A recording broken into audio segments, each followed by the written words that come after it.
Ngeba Sojola here. In this video, we'll be basically discussing the discovery and the commercialization of helium in South Africa.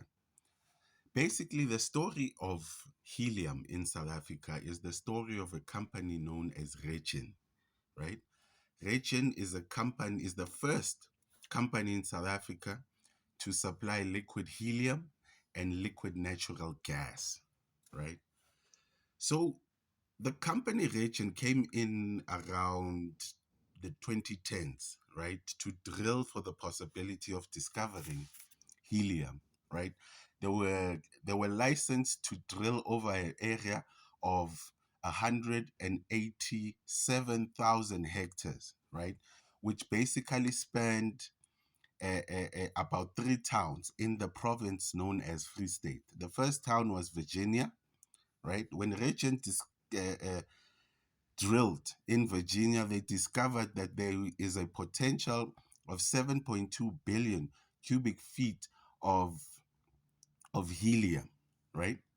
But this doesn't basically cover everything. When we look at the potential of the entire surface area, right, of the 187,000 hectares, right, it is believed that there is a potential of 25 billion cubic feet of helium that would exist in that area.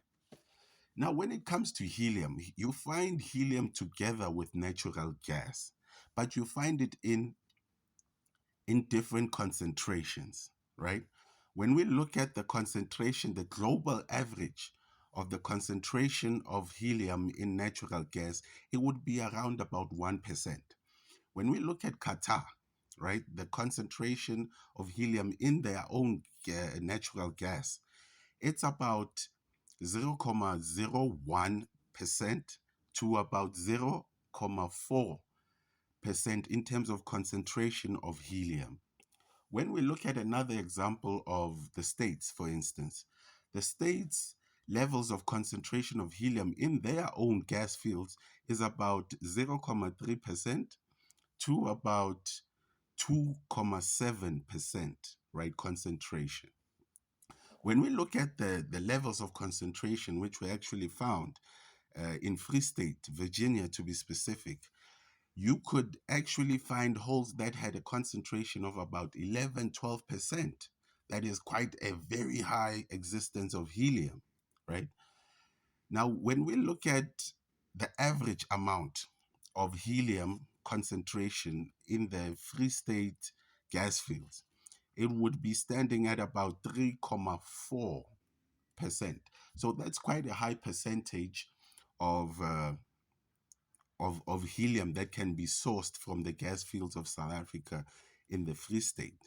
So basically, the size of the plant is about the first phase of the plant, which was to source helium and nitrogen and natural gas, right?